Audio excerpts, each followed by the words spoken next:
Here we go, Skips. 3, right. 2, 1. 1. Let's go! Yeah! Oh, we're back. We're back. We are back again, and this time with Dr. Scott Tinker. Skippo, you're out in California. I'm sitting in Arizona. What is happening? What's the latest? What's the greatest in your life right now? Scale me first of all. 1 to 10. 10 being this is the best time of your life. Scale me real quick. At the moment, I'm up there. I'm up at like a 9.5, 10. Because, I mean, for me, Dr. Tinker is, I mean, I've read a large amount of his publications for my thesis itself. I know a lot of the work as far as on the Northwest Shelf and, you know, the Guads. I mean, your name, it was basically in every single paper that I read for my thesis, which was awesome.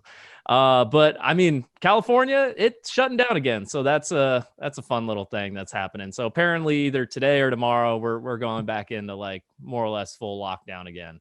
Yeah. I think that's happening here too. Yeah. It's cases are going up. It is what it is. We will fight this. We will get through it. It's an opportunity to get past the politics, get back to just operating and getting our businesses moved forward, getting life moved forward. We just got to unite.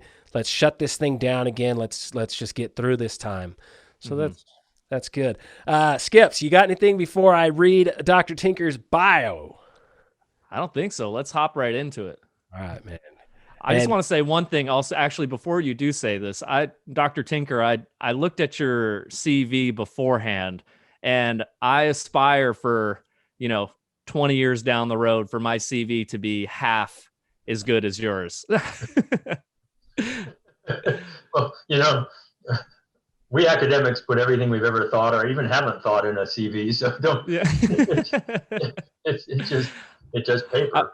I was going to say mine is about 5 pages, and that's with like, weird formatting to, make it a little bit longer. But I mean, yeah, 76 pages, and it's just, oh my gosh, it's awesome. You're getting there. Yes, I'm getting there. One day. Don't rush it. Enjoy the ride. Enjoy the ride for sure. Oh yeah.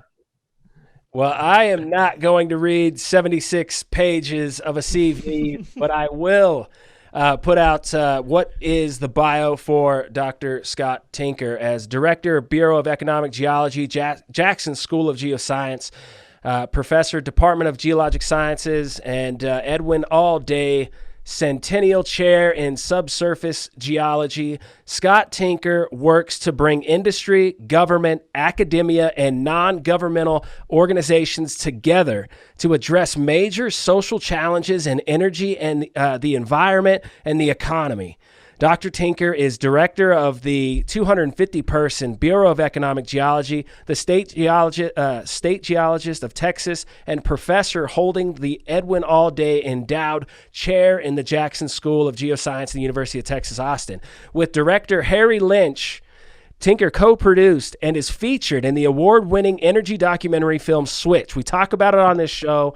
It is absolutely inspirational, which has been screened in over 50 countries to more than 15 million viewers and is used on thousands of K-12 and college campuses. Dr. Tinker formed the nonprofit Switch Energy Alliance in 2016 and has compiled 2 new films, Switch On, a feature-length documentary addressing global energy poverty and energy makes our world, a 5-minute Hollywood quality film made for global museums and giant screens. He is the voice of Earth Date, a 2-minute weekly program that focuses on remarkable stories of Earth.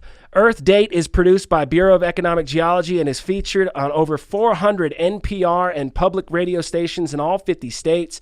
Dr. Tinker has served as president of several associations, including the American Geoscience Institute, the Association of American State Geologists, the American Association of Petroleum Geologists, and Gulf Coast Association of Geological Societies, AAPG Halberty Medalist, GCAGS Boyd Medalist, and Geological Society of America Fellow.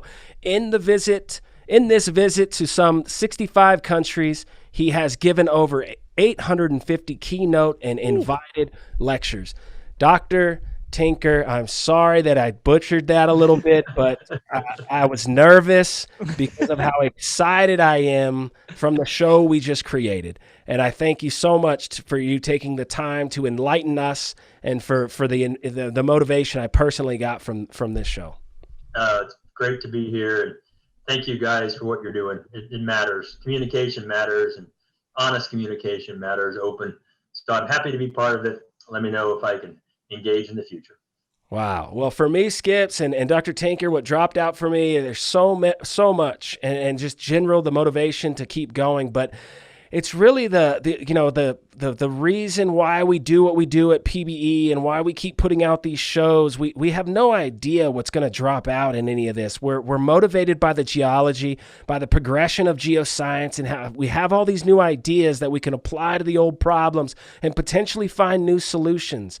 We do that daily, and that's motivation and opportunity. But it's not until you kind of put it in a bigger perspective, and that's what happened today, is the bigger perspective that we are the generation that has that motivation, and we see the value that personally I'm taking every day with my time and attention on that specifically, the geology, and how I can apply this and make maybe new discoveries for an operator, or how I can help as a geoscientist. But to further that, I think right now there's a universal truth of our generation, Skippo, that's understanding the value of Dr. Tinker, the value of his experience and what he's doing as a professional and as a person.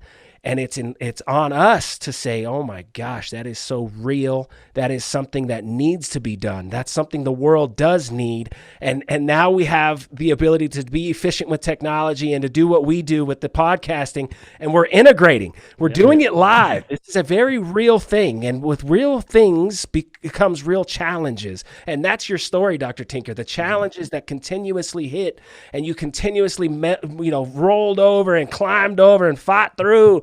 And allowing us and your children to continue bringing value.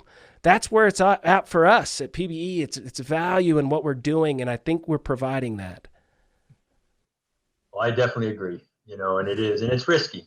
It's emotionally risky, and it's socially risky to get out there. But I think the more that's done, the more people feel comfortable with these balanced conversations. And geologists are used to taking risks. I've climbed cliffs and jumped out of airplanes and, flown an airplane by myself when I wasn't ready, and did a lot of crazy things in my life. But we're risk takers. Explorationists are risk takers. And so get out there, take that social risk and really engage your peers. And I'll be proud of you when you do it. Mm-hmm. Right on. And I mean, just being able, and for me, my biggest takeaway from this podcast is the integration, more or less, of all of these different concepts because for us as petroleum geologists, right, we don't really think of, we find the oil, we get it in the pipe, and then we move on to the next prospect, right? We move on to that next well. But really thinking about how that energy and how that oil that we produce is being utilized, and not only just the oil, right? How energy itself is being utilized throughout the planet, and the challenges of getting that energy to everyone, right? To, have a better life, have better education, just, improve living conditions. And it's possible, but it's only possible through conversations like this and bringing these tough, hard to think of issues to the surface, right? Because if it's out of sight, it's out of mind, but those problems are there, right? And we have the ability to fix those problems. It's just talking about it at this point.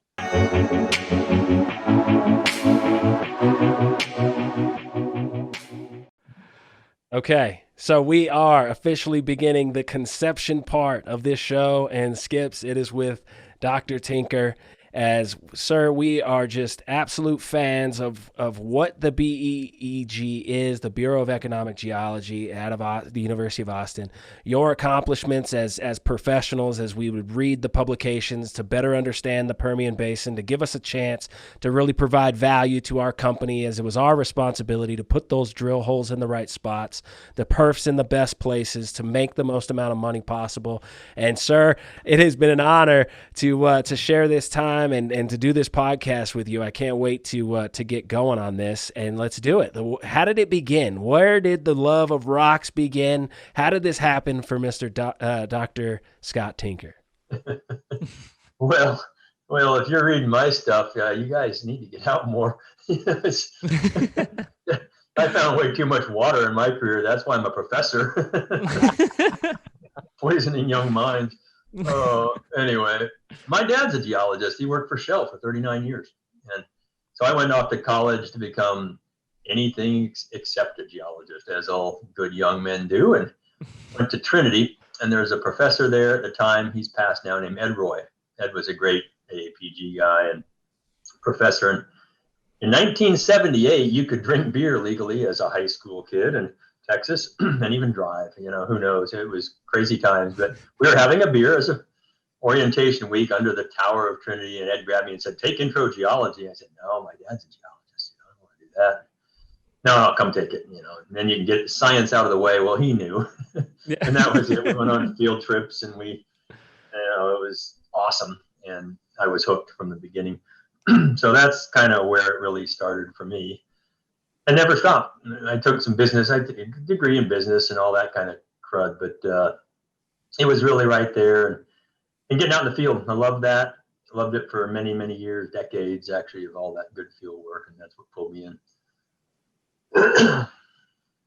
And you're going through undergraduate, obviously, and then you get into a master's degree. You really are going full bore. I'm going the science route. I'm going geology. How does that transition, or how does the development for you into the BEG and that whole part of the story, how did that happen? What are those? Yeah, there's kind of a 20-year gap there, but yeah, I left undergrad and worked for an independent in Houston named Bob Snyder. And Bob, he's a Powers medalist. He's a big-time guy, and I went there for the summer and decided to stay and work for another year for him. And he said, "I'll keep you for a year, but I'm going to fire you at the end of the year, and you're going to get your master's."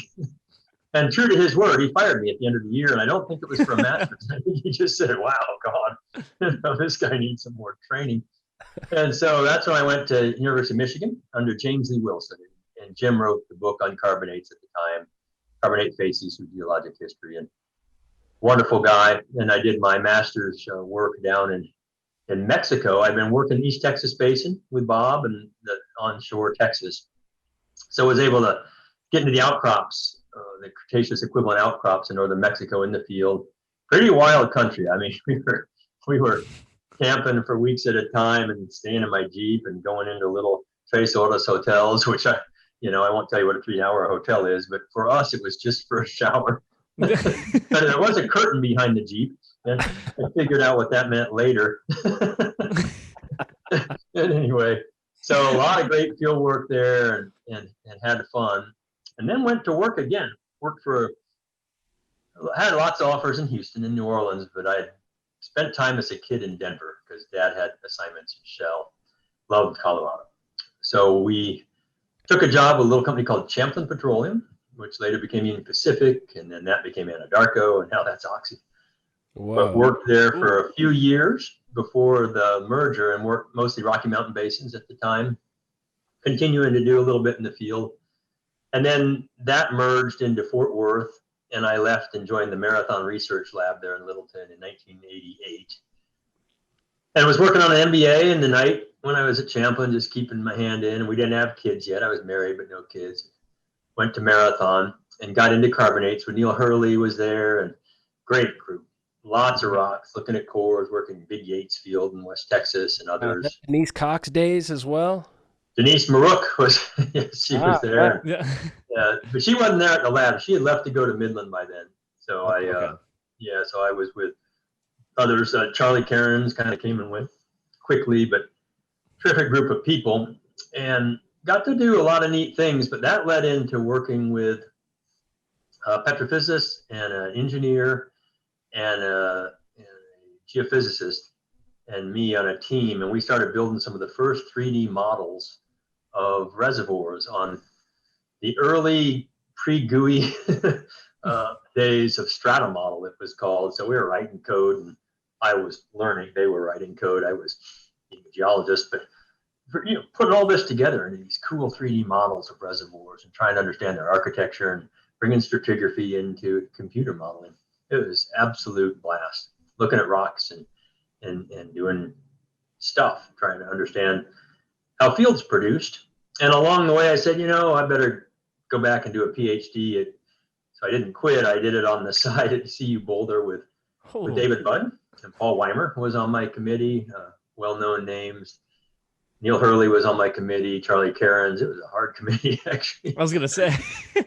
These are tough guys. And so that I wanted to get back out in the field, and was working a lot of Permian stuff in West Texas in the subsurface. And so went out to the Quads and did a big, 3D architecture of McKittrick Canyon from the shelf all the way across the margin and into the basin. Pretty rough. A few years of going down for 6, 7, 8 weeks at a time, camping and dropping off the edge and measuring section and plotting it on photos and trying to tie all that together. And other people have actually done it for real since then, but my story was fun and wasn't bad. We had heli photos we were flying off of, and published that in JSR with a big color fold out and a lot of cool things. And so tying the surface and the subsurface back and forth across the Permian until about 1999.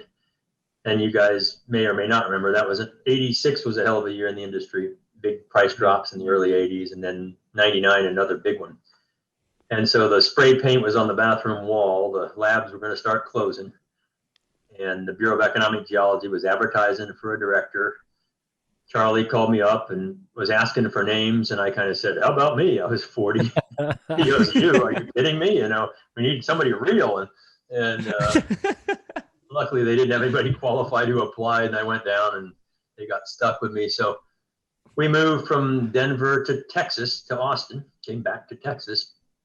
Been here 21 years now at the Bureau. So that's kind of the abbreviated. And along the way, I actually worked Western Canada with David Eby and Kent Kirkby, looking at a lot of rocks up there, all Devonian stuff. Mm-hmm. So really the systems I've studied deeply are Devonian, the Permian, the Cretaceous for the most part. Always looking at rocks in core and in outcrop cuttings, and then trying to tie that back in. And we had a lot of fun through those years, and I definitely miss them. And my son is a geologist. My oldest son, he's 30, but he went and did his master's at UT. He works for Hillcore still in Houston, and his wife's with ExxonMobil. So we have multi-generations of this thing going geos. on. Yeah. Hey. Was there a push on his end, or was he just falling right into it, kind of similar to you? It was just like with my father. He went to Trinity to be anything except a geologist. He studied math, and then he took a gap year his junior year, and he met some geologists and went back and signed up for a major, and he cranked through it in 2 years, and he loved it. Did his master's at UT, and he was working summer internships at various places with Bud Brigham and Hiram Ming up in Colorado, etc. So he loved it and has stayed in it. Second son did his bachelor's in engineering and physics and math, and then did his master's in petroleum engineering at UT. That's a bloody hard program. But didn't want to become a petroleum engineer, so he worked for Switch for a while, and then he's now started his own company called Agnostic Data Group, ADG, and is doing a bunch of big-time data coding, trying to bring together the two big data architectures that sit under all of the things we do. We're all used to kind of the spreadsheet format, of data, and he's doing something called Graph. And the Graph database is a very different architecture, lots of new power that SQL and other things don't have. So he's written a lot of code over the years to bring those together seamlessly. And that's awesome. Yeah, just finding new ways to leverage all that data, because that's the struggle we have. We have the data. Yeah. It's just what's the best way to evaluate it and utilize it.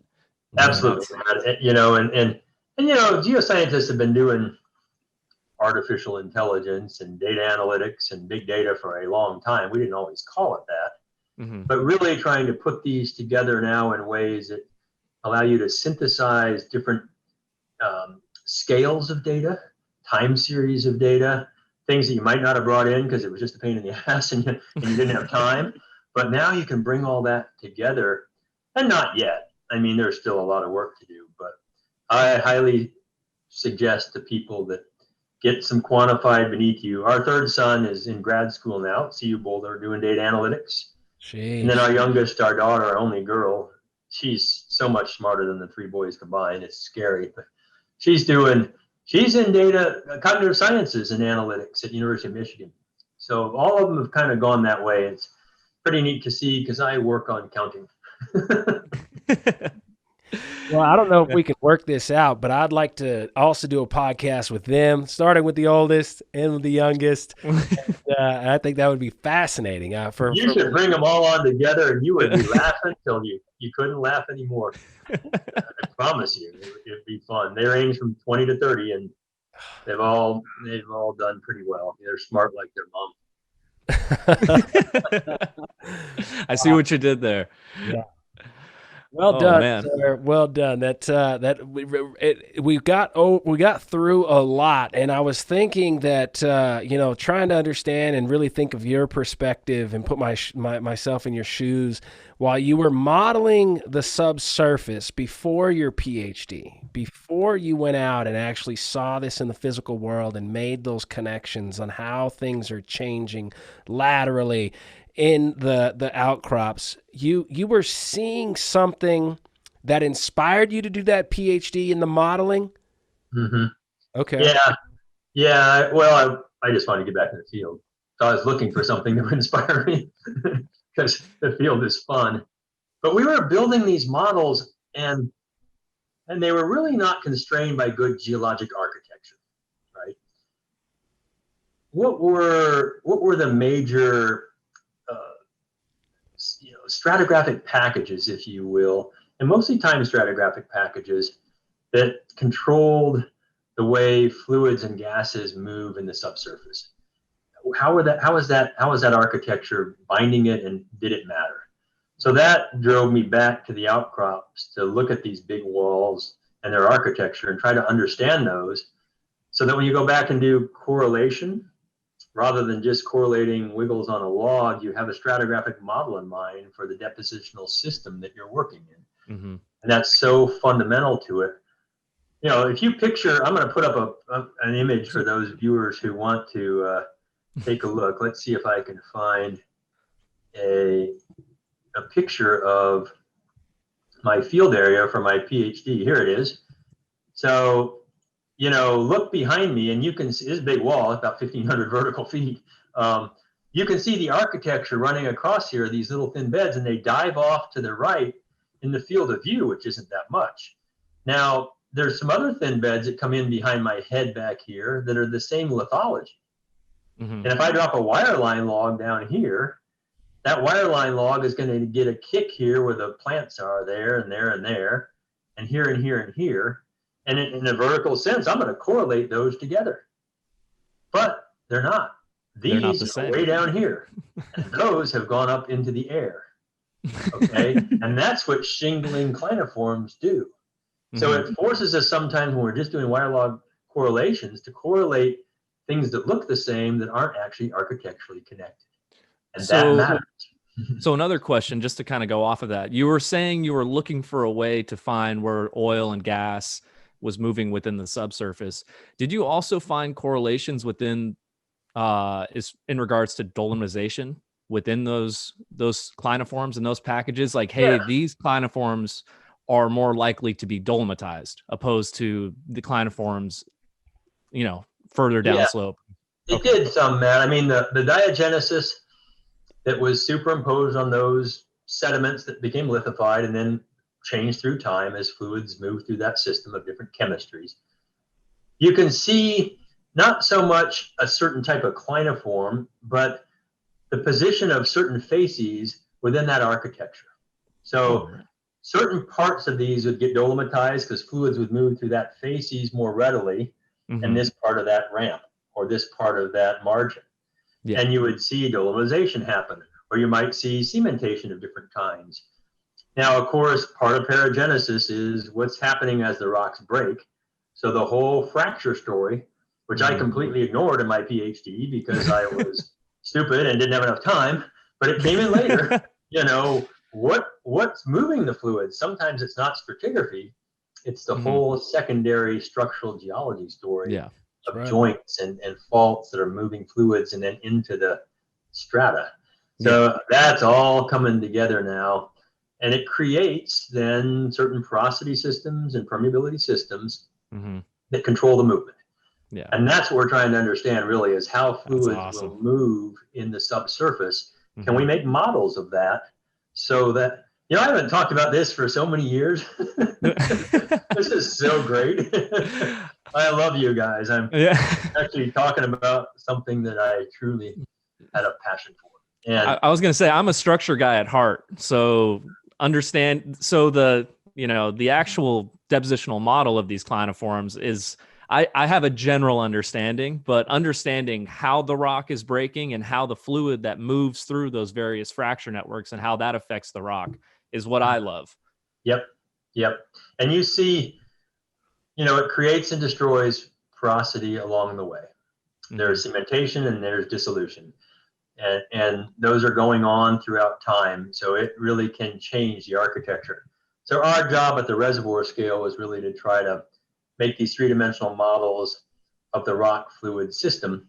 And then we would feed those into simulators, really ancient ones, and they would try to forecast how the fluids would behave. And they were pretty early simulators. At times I'd go in and talk to the engineer and he'd crank porosity up to about 140%. And I'm saying, that's interesting. There's actually more holes than exist in the world if it was all a hole in your model. Yeah, but I got a history match. And okay, can you forecast? Not past tomorrow, but it's okay. So, we were all learning as we went, and things have gotten more sophisticated. But if you don't understand that thing behind me, you're still probably not going to do the greatest job of understanding your reservoir, including exploration. I mean, these are big scale things. So sometimes these little thin sands up here, there's silty sands produce, sometimes they don't. Sometimes the carbonates, the cliffs produce in arid systems, modern arid environments, the carbonates of the cliffs and the sands are recessive. And so you can see that here. And of course, this is the massive reef, the Permian reef systems, the Capitan. And that got a little hairy at times, climbing down here and tiptoeing off of about a 400, 500, 600 foot wall. If your life isn't in danger, is it really field work though? If you're not worried about a rattlesnake or maybe falling off this edge, it's not field work till there's a rattlesnake and then a lightning storm. Yeah. And they came in. We had an ice storm out here one morning in October. Oh my God. Yeah, the wind was howling so bad one time that literally I thought it was just going to blow us up the cliff. But a lot of fun. That's kind of my background in the rocks, and maybe someday we'll get back to them second half of my career. We will. I think one thing that I'm certainly interested in kind of learning more, the Research Institute and kind of this next chapter in my life, leaving the Permian and getting kind of a bigger geologic concept going, is hydrothermal geology and hydrothermal alteration, and going back with a little bit more resolution on that in my vision, looking at these outcrops and what could be coming from the deep and influencing this system and the fluids you talked about. I'm certainly excited to just reevaluate everything possible and apply just as much geology and new concepts as we can. So man, that was fun. I had a good time listening to that, and it led to, and it's ultimately got us into getting closer to the drill down segment, which is kind of what you're doing with the BEG now. But when you show up to the BEG, you got the director position. What an incredible accomplishment! I hope you celebrated that whole year accomplishment. That's huge. And so then, bang, you're planted there. You really understand stratigraphy. You really understand, the geology and the value of geology and all this. And they're saying, go after what you think is important for this department. Or did you have this big kind of blueprint and you needed to follow that? How did that go in the beginning of the BEG and ultimately into what you're doing now with Switch On and this? Well, it's fascinating. If you could plan things, you probably never do them, to be candid. My first night on the job, I flew through Austin from Denver and got in an airplane and flew to Mexico.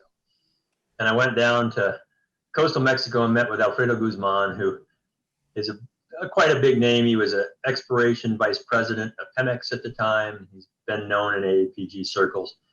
And they had a little contract they were working on with the Bureau when I inherited it in January of 2000. And it had a certain contractual value on it. And we're sitting at dinner and having a tequila like you do. And he said, well, here's what we can pay you. I said, that's not going to do it. And he goes, excuse me. I said, that's not even half of what we can do this for. He said, well, we already have an agreement. I said, well, I wasn't here. Oh, nice. And we have been fast friends ever since. And the value went up because I said, we can't do it for that. We'll do a crappy job. You know, I don't even know the people that well, but I know we can't do it for that. But we can do it for this, and we'll do a good job. And that led to us working in Mexico for 5 years or so, about half a decade, on some really big basins in the Mexican Gulf of Mexico. Got involved with GCAGS. That's when we brought Mexico into the GCAGS, completed the Gulf. They have half of it. May as well be a member of the Gulf Coast Association of Geological Societies. So their AMGP, Mexico Geologic Society, joined, and we worked that. But the Bureau was down to about 90 people at the time and had been through some rough years. The late 90s were hard on the Bureau. I've talked about that a bit. Mm-hmm. A lot of people wondering where it was headed. Bill Fisher had been director till 94 and had left, but he'd come back in 99 to help find a new director. He and I had breakfast in a hotel in Denver in the fall of 99. So 21 years ago now, literally probably to today. Wow. And I was 40, I'm 61 now. And we had a great breakfast, and he came down and said, I've got this guy. And like I said, there wasn't anybody else qualified. So they were pretty desperate. And we came in and started meeting with people and looking at what they were doing and envisioning some things. Kicked off some pretty big things that have stayed. Our Gulf Coast Carbon Center started in that very first year, and it's going strong now with CCUS. 2 decades of leadership there, and started growing some industrial associates programs, working some international things, etc. But a lot of it was organic, and all I had to do was hire some good talent and get the hell out of the way, keep doing email. I became really good at email, and I started learning PowerPoint, and I'm really good at PowerPoint. I mean, like, I'm good at it. So I sit on airplanes and I just do email and PowerPoint and pretend like I'm thinking. But we grew in lots of ways and globally. We got 250 people at the Bureau now. Mm-hmm. We're running, instead of on a 10 million a year budget, on about a 30 million a year budget. We bring all that money in externally through grants with governments around the world and contracts with industry and some foundational grants. But as a result, we're very entrepreneurial. We don't get money from UT, a little bit from our school. Talk about that in a minute. Forming the Jackson School, it's a whole different story. But we have to bring it in. And so we're subject to economic cycles, just like you have been through. I've got people on a furlough right now, 20% furloughs. We've had about 20 people let go at the Bureau, either through retirement or layoffs. So it's not easy times, and that keeps you pretty hungry, keeps you working hard.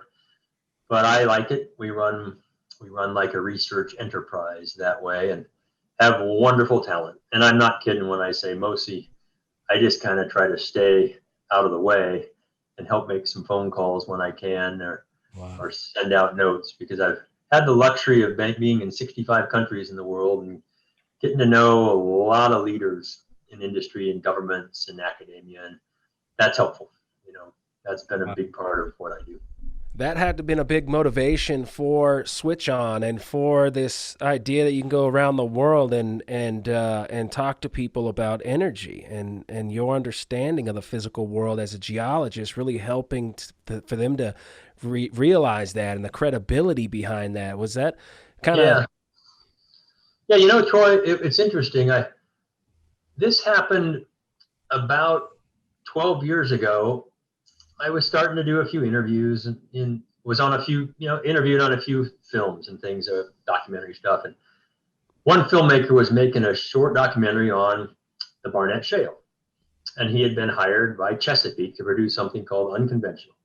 And he came out to the Bureau, we sat in the core lab, and he interviewed me. And at the end, he goes, you're okay as an interview, you seem pretty comfortable. He goes, and I've read a lot of your stuff. Have you ever written a book? And I said, I'm too lazy.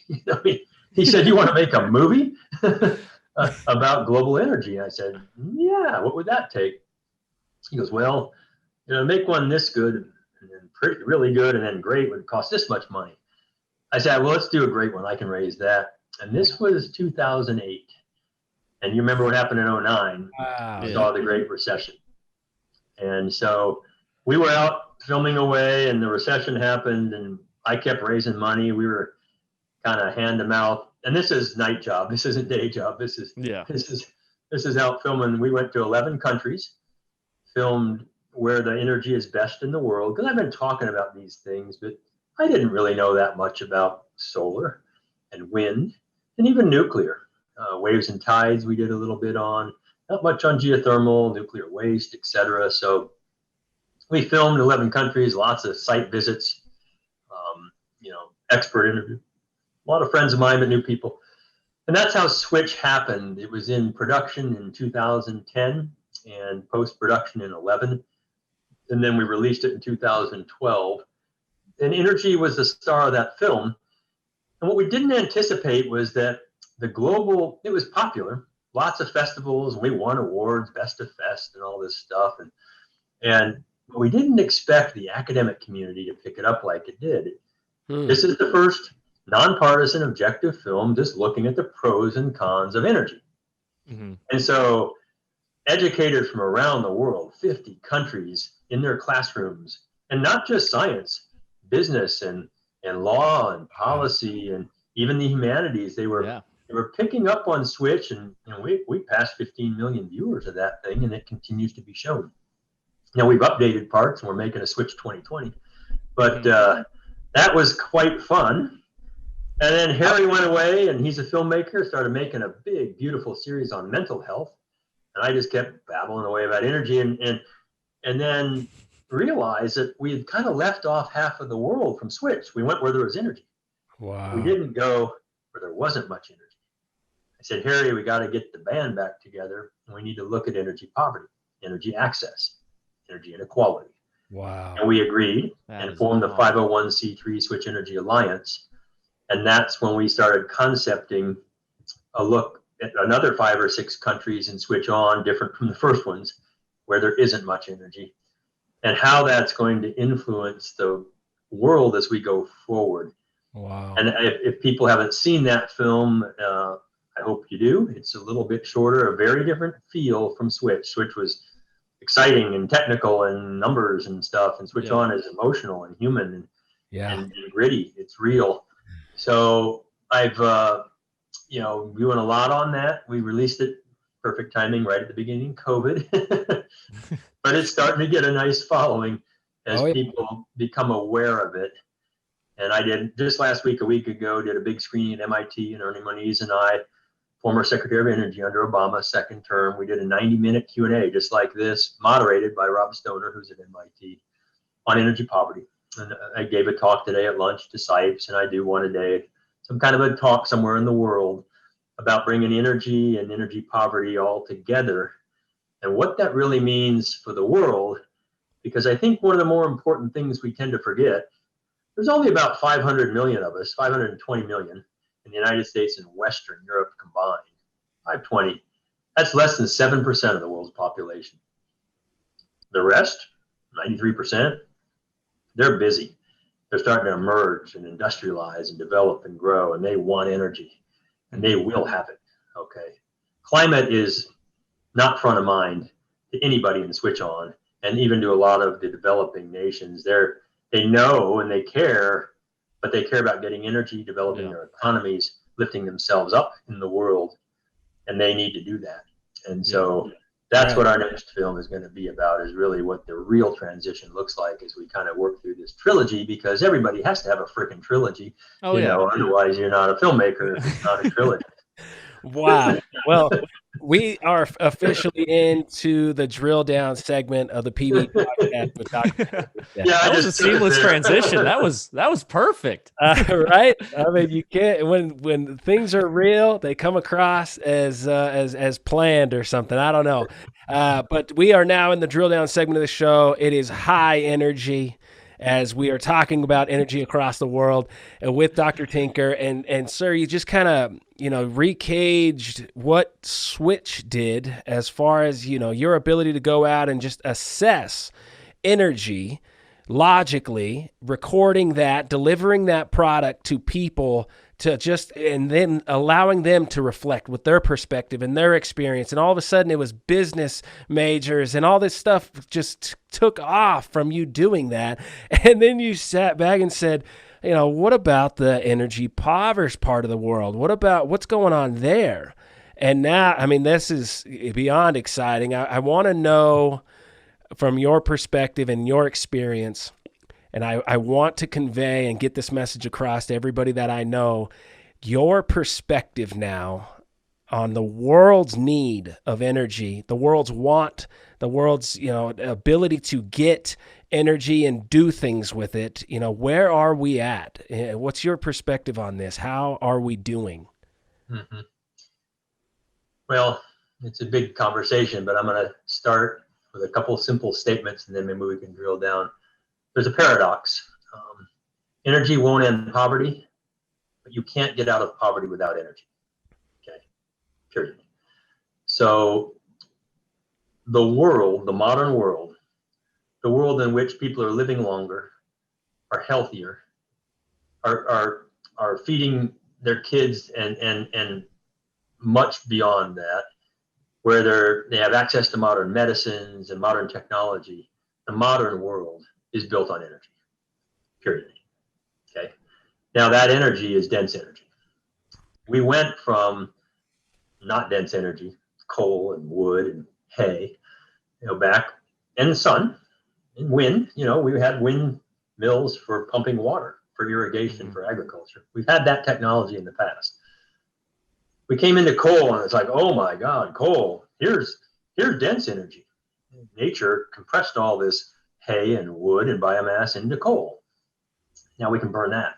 So that launched a whole nother sort of evolution and revolution of transportation, shipping, and other things. And then boiling water, making steam, and turning a turbine or running a generator or running an engine of some kind. Okay. But coal has its challenges. And we were using whale oil to put in our lanterns and burn to see things. And then along came kerosene. Kerosene replaced whale oil, so we could have a different kind of fuel, a liquid hydrocarbon, again, that nature made. And then somebody realized, gee, I can burn kerosene.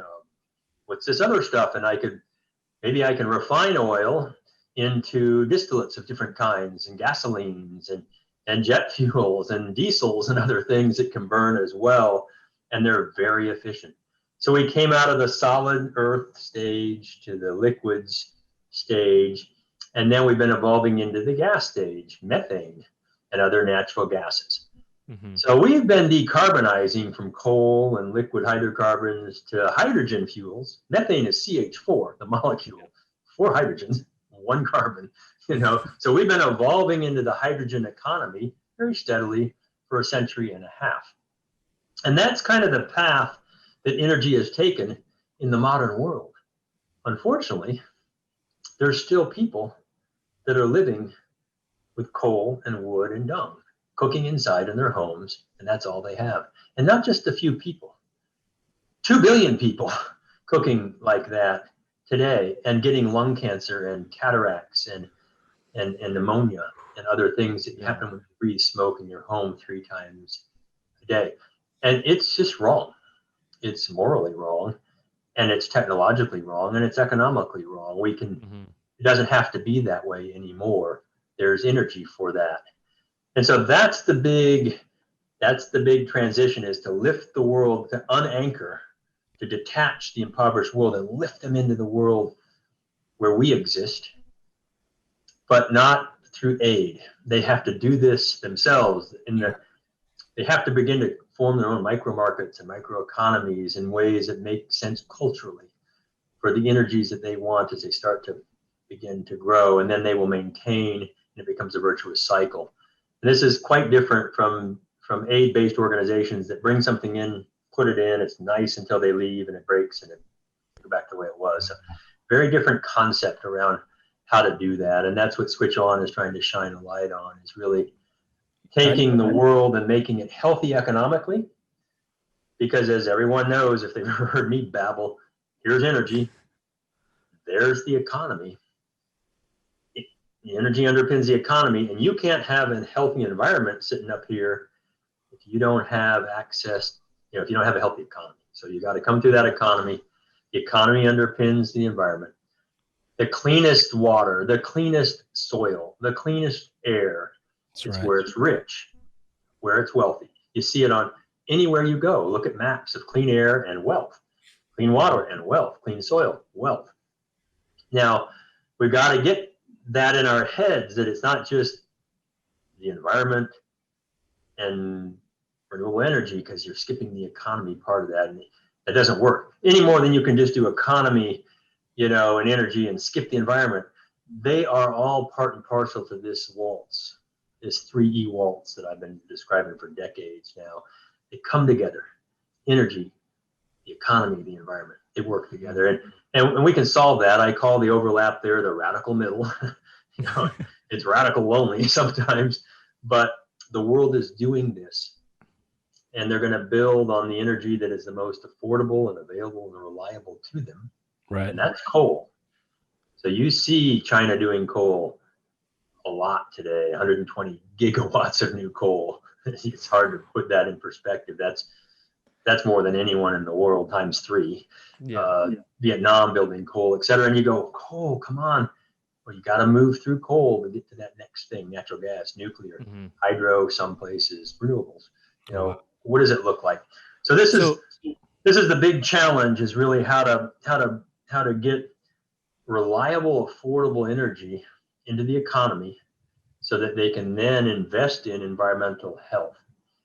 What's interesting to think about is exactly what the reality of what you're talking about, and that's the fact, and you've been there. See, one thing that's cool about creating videos and movies is it's built on this kind of phenomenon that people like to watch and imagine themselves in the situation that they don't necessarily want to be in. There's a lot of people, I think, connecting with you as they watch you grab a child's hand in this show, and you are with these indigenous people, and they're beautiful.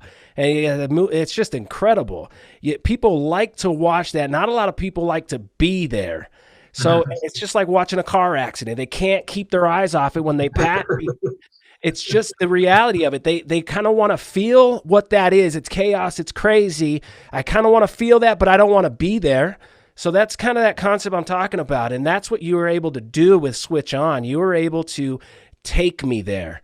And so with that, my thought is, how did you walk into a very different situation with generations after generations, from the kids to the grandparents that have been doing what they've been doing for so long? They don't even have a concept of different way to do something. How did you figure out a way to say, hold on, your economy can be changed by this. Here's an energy source that is reliable for you, for the whole village to have cleaner water and more energy to do things and power the lights. How did that happen? How did the people respond to that psychologically? Mm-hmm. Well, we are just shining a light on it. So yes, we brought First Solar to Gunchukwa in Northeast Colombia, the Arhuaco village in their Sierra Nevada. And they invited us a year earlier, went through the rituals, but they asked for it, okay? Their young people were leaving Troy and they weren't coming back, and they knew they had to begin to do some of this in order to keep their culture alive. Wow. So they asked for that. And it wasn't something we were saying, here, you should have this, because there's a huge moral conflict about whether it's a better life or not. It's certainly going to be different. And you could argue it would be better if there was just 500 million people in the world today. Many people do argue that. And we were agrarian and living the way we used to. But I'll tell you what, when you have 8 or 9 kids in Manchukuo and 4 of them die before they're adults of dysentery and a tooth infection, they don't think it's better. Mm-hmm. You know, that it's hard to watch your child die of something that we would take care of in one trip to the dentist. All right. And that's really important to understand. So will you turn around on that map on the wall behind you? I think that's a tectonic map of the world, isn't it? That's right. You're going to now put your hand on Africa. Just cover Africa. That's 1 billion people. Now shift your hand over. You're going to have to talk so that I'm not the one on the video, I think, toward Asia, the other way. Oh, Asia. Uh-huh. Yeah. Move it up just a little bit. Yeah. Not Australia. There we go. Right there. Uh-huh. That is 4 billion people in the world today. Holy smoke. Okay. Ooh. So Asia and Africa are 80% of the world's population today. 4 out of every 5 live right there only. And that's the great challenge that we're not getting in the US and Western Europe. Mm-hmm. China is heavily invested in Africa now. Every country I've been in is a Chinese presence, infrastructure, lending, citizenship, buying the world's resources. I mean, peacefully buying the world's resources. China now owns 60% of the world's lithium, 70% of the world's cobalt, and they're starting to buy up the nickel as well. Guess who's going to own the fuels for the electric vehicles we're so passionate about mandating? Yeah. China. And so we're going to switch from OPEC to China. And that's interesting in terms of security. Oh, yeah. And then guess, is mining green? You know, I've never had a hand go up from a young person at a university. Mining green? Nobody. And how about making batteries in a chemical plant and then putting them into landfill disposal? Yeah. You know, these are not green processes, and batteries are not green things, especially when you're making them in the trillions. And I'm not exaggerating. To electrify half the world's vehicle fleet is going to take 3 trillion lithium-ion batteries. Mm-hmm. We have about 20 to 30 billion today for all of our gadgets. 3 trillion, okay? And they got to do it again because they wear out. Right. It's not renewable. It's not sustainable. It's just different. And that's the challenge I think we're getting. The electric vehicle, the car replaced a horse and buggy because it was a better technology. The cell phone replaced a landline because it's a better technology. Mm-hmm. An electric vehicle is just a different technology. It's not better than an internal combustion engine. It's just different. You know, the motor's more efficient, but the fuel isn't.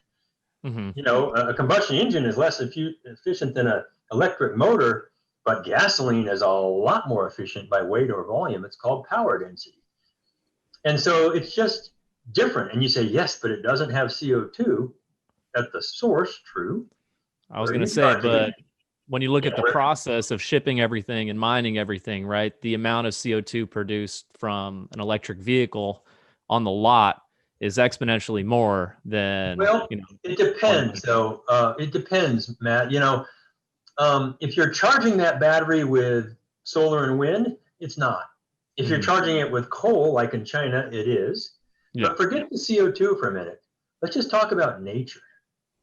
The mining and the manufacturing and chemical manufacturing plants of a lot of stuff because the sun and the wind are not dense. So it takes a lot of panels and turbines and battery, and then burying it in landfills. Yeah. Near the surface, trillions of batteries and solar panels and turbine blades. Are landfills green?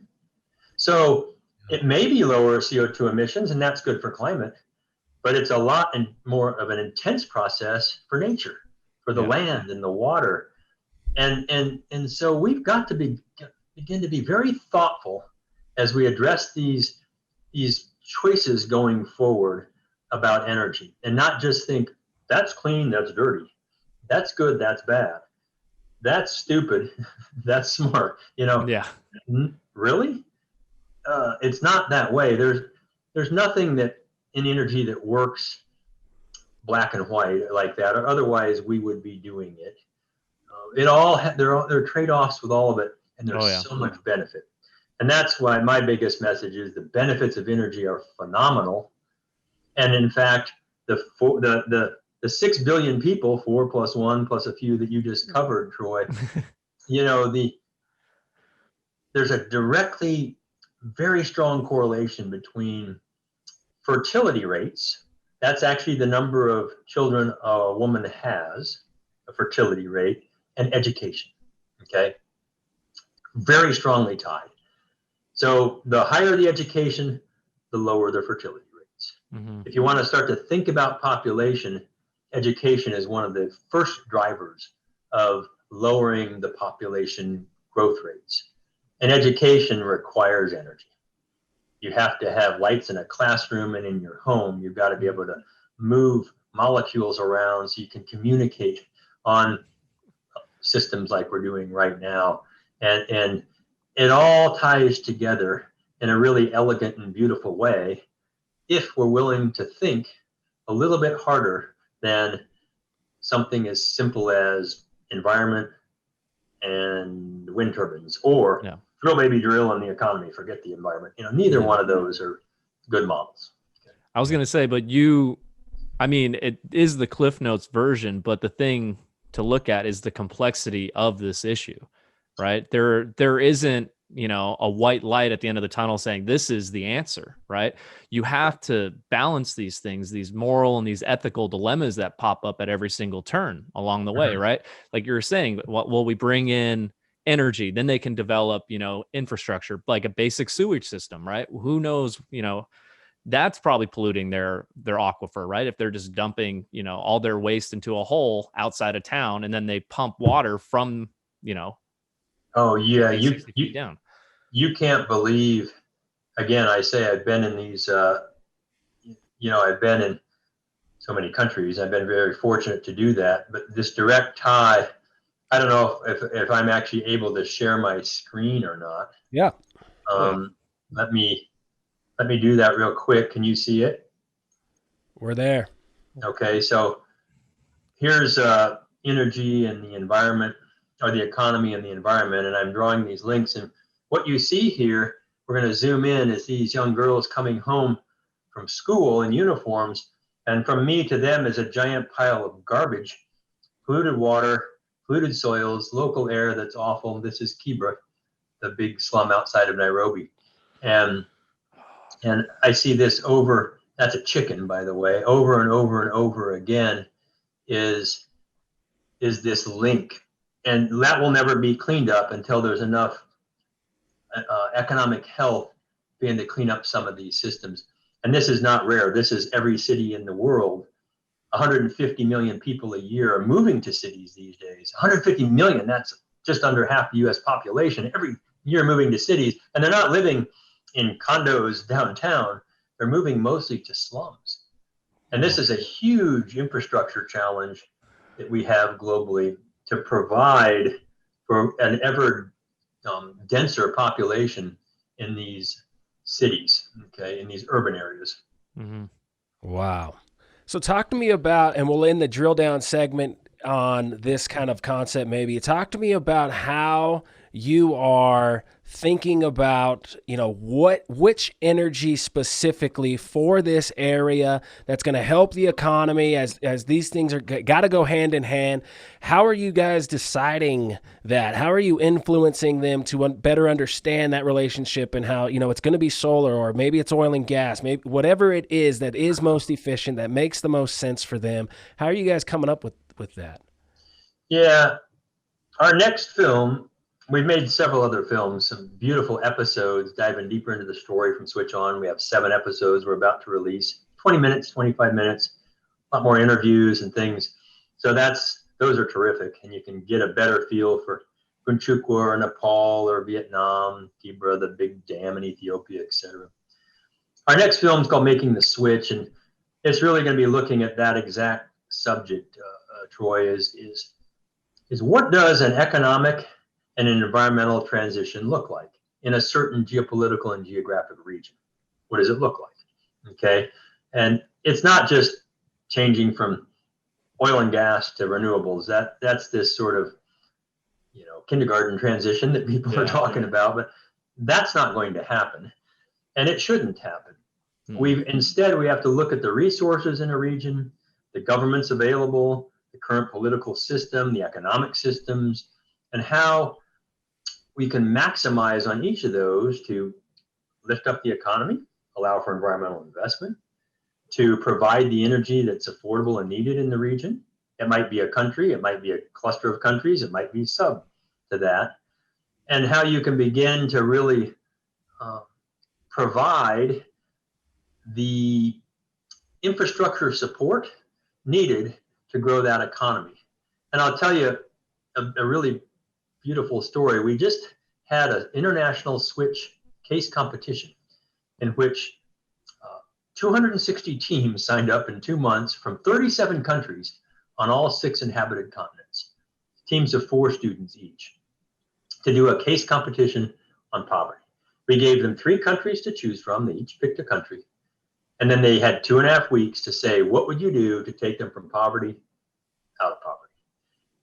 And what they came up with was remarkable. The finals judging just happened on Saturday, and we've announced the winners. And you can go on Facebook Live and watch all that. It's just phenomenal what they came up with.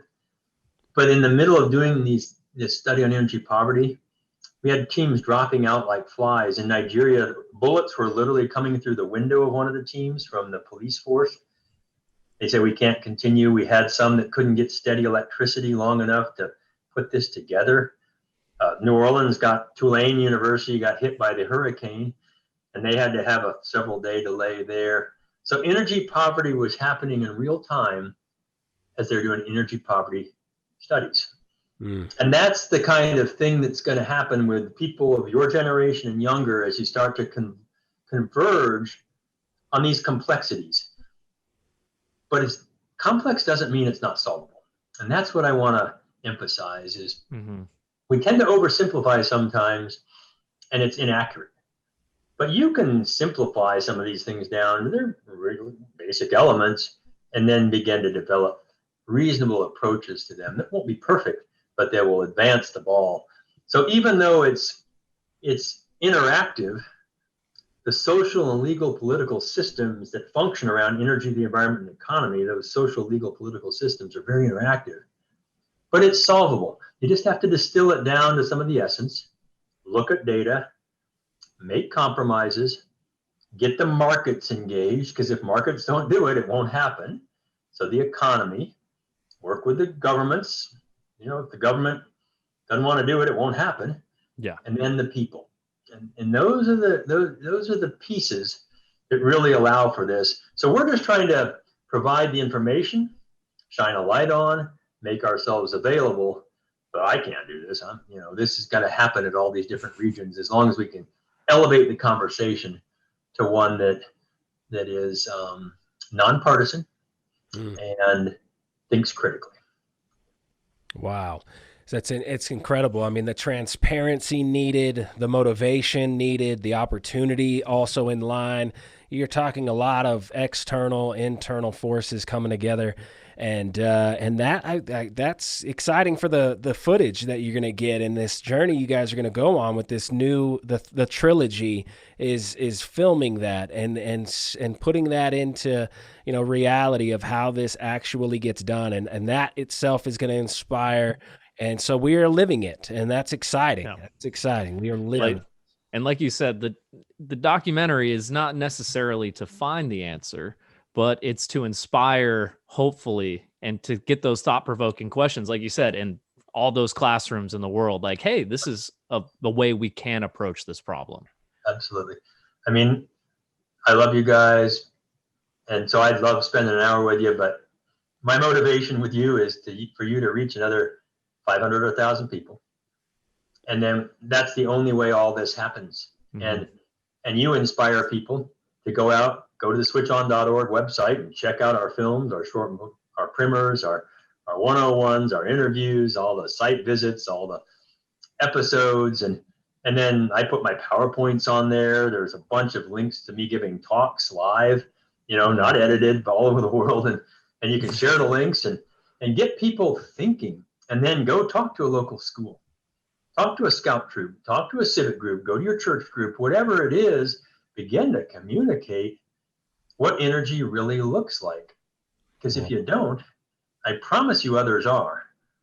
I mean, Jeff Bezos' big fund just announced yesterday, I forget what it was, $760 million they just gave away yesterday only 16 groups, $700 million to 16 groups to begin to take control of the energy story. And isn't that fascinating? And what's that story going to be? Yeah. Is it going to be nonpartisan? Is it going to be objective? Are we going to mandate electric vehicles be sold in California and blame others for blackouts, brownouts, and forest fires when a lot of it's just policy that is built up on itself?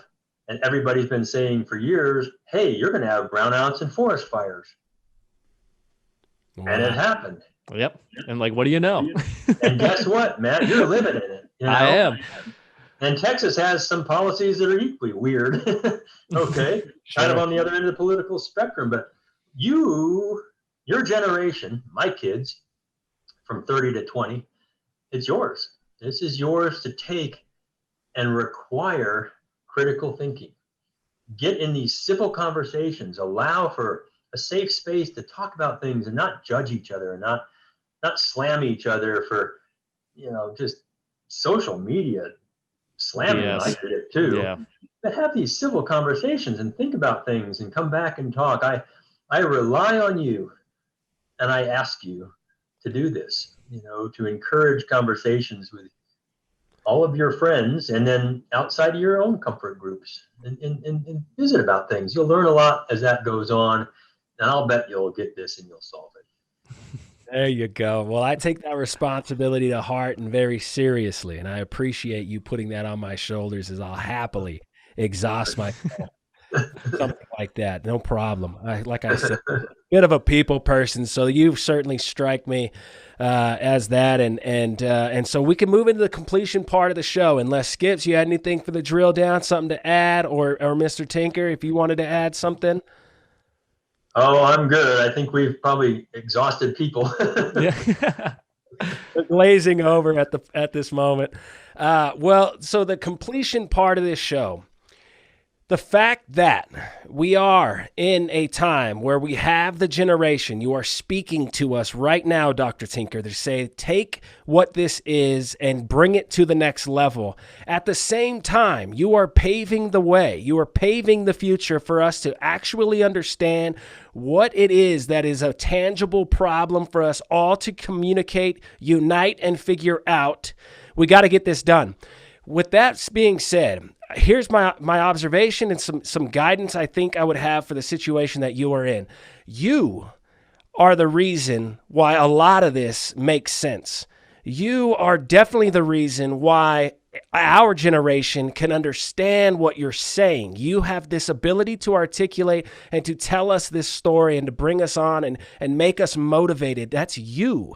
Now, we can't have 100,000 yous. You are the only one that exists. But what we can do is allow people that are motivated by you to be at all these hubs and all these places and all around the world. And now we can start switch on 2020 is turning on all these hubs that are an extension of you. You can't be in those situations understanding this problem and the complexity of each individual thing, but you sure as hell can manage that situation. And you can leverage us and leverage this technology to allow us to actually pull this off. We should have 2020 switch on should be happening at every country, in every country. We should be compiling the data, looking at the mistakes that have been made, using California as a great example. I love that. That is checks out. I can't defend this state. This is years of bad ideas. This is years of bad policy, and it's all coming out. And let's use that as an understanding, as a data point. Let's compile. Let's synthesize and then allow you to be an extension of what you are and what you've been able to do to get all of these stories to elevate from all different parts of the world. And we can all just relish in that and find the solutions and listen to those stories. I mean, that's what I see from all this. Well, that's you said it. That's powerful. And to be clear on California, the intentions are good. But sure. I'm not judging intentions with Germany. Germany has a similar challenge as California. Good intentions, but sometimes intentions end up in unintended results. And we have to be willing to adapt and evolve those. And not politically, it's very hard to do because you have to say, that didn't work. Let's try something else. And that's hard for politicians sometimes. And this is one thing I do like about the US is one state can implement something like this while everyone else kind of sit backs and watches, right? Yeah. And, most people know it's probably not going to turn out too great, but I mean, it's kind of nice that it's not a national or a federal mandate, right? So yes. That's the beauty of it. But I do agree at the same time, right? When you make decisions based on the emotions of the individuals opposed to, the data, right? And opposed to a plan of action, like you said, what are we going to do with all these batteries in 10, 20 years, right? Is there a proper way to recycle this? Is there blah, blah, blah? Like these are things that, probably weren't discussed in great detail when these policies were made. Probably not, or at least couldn't be implemented. And our 78-year-old president-elect, who's 8 years older than the next oldest president ever elected, and that was Trump. So our 78-year-old president-elect has a 50-something vice president lawyer from California. Mm-hmm. And so you might say this won't be national policy, but Matt, it could be. Mm-hmm. And I never wish ill on anyone, but he's outlived us statistically already, and the president's not an easy job. So I'm already reading hints of federal electric vehicle requirement policies. So how much do you engage in markets? And I think the important thing is, if electric vehicles were all that, great. But they're not all that. No vehicle is. We didn't talk about hydrogen fuel cells, which is the third kind of way to move around: internal combustion engines, batteries, fuel cells. That has a lot of cool parts about it. So, we got to think about these options. The optionality is what's important. And in this conclusion section, I would just kind of leave us with that thought. Let's look at multiple options and make sure we aren't mandating from above things that markets are going to be pretty smart eventually and adopt as they go forward. So I think that I'm happy to continue, take the challenge and provide good information and try to motivate. But boy, those pods that you talked about, Troy, that's fantastic. And we have some. Those 260 student groups that came together from 37 countries, that happened from something called Student Energy. There's groups of Student Energy. It's called Student Energy if you Google it, all over the world. And I've spoken to them a few times now. And man, are they engaged. And it's all sorts of different majors. It's not just STEM fields. It's everyone. Mm-hmm. So let's grow that. And love to have you guys get your podcasts out there and really begin to engage with that generation of people who will address and will take this challenge on, and I think we'll solve it in a good way. I agree. I appreciate being on your show. Well, thank you, Mr. Dr. Tinker. Thank you for taking the time. You've truly inspired us, and we believe that, yes, it starts with allowing a small village of people, the leaders and the kids, to come together with electronics. Let's put them in a room. Let's have them discuss with cameras. It's not expensive anymore to do this. It's very easily. It's not a lot of energy. So bang, you can have these little hubs that are having the discussions that are leading to this economic, energy, sustainability problem. But without that little bit of electricity that they can all huddle around and film and discuss all this, and then have people like you that evaluate that discussion and provide help to make that connection and move it along faster, that's totally doable. That is totally doable. It is very doable. And in a day, I got judges for the finals of the case competition that came from MIT, from an economist from the Northeast, a member of the BP board. And, they all are just like, oh, this is so great to be having things like this happening. And that's the kind of momentum that needs to go on so that we really get to a point where we don't look back and say, wow, I wish I would have known this. Why didn't somebody talk to me about this? That's where we're headed. And by the way, I just want to say to you guys, Joe Rogan, watch out. We got a podcast here. Let's go. All right. It is. So if you're asked what to do, if your listeners are in the energy business, be proud of it. Don't be shy. I'm in the energy business. I'm working to lift the world out of poverty. What do you do? Exactly. There it is. There it is. We said that at the Midland Country Club a couple of years ago. That's exactly. It was on a plane. You were on a plane ride or something, and someone goes, "Oh, what do you do?" Say it again one more time. We're going to end the show. Please say that one more time. I'm in the energy business. I work to lift the world out of poverty. What do you do? Man, thank you so much. That is amazing. Yeah. All right, guys. I got to bounce. Yep. Dr. Tinker, it's been an honor. Thank you so much. Keep up the great work. Thank you. You too.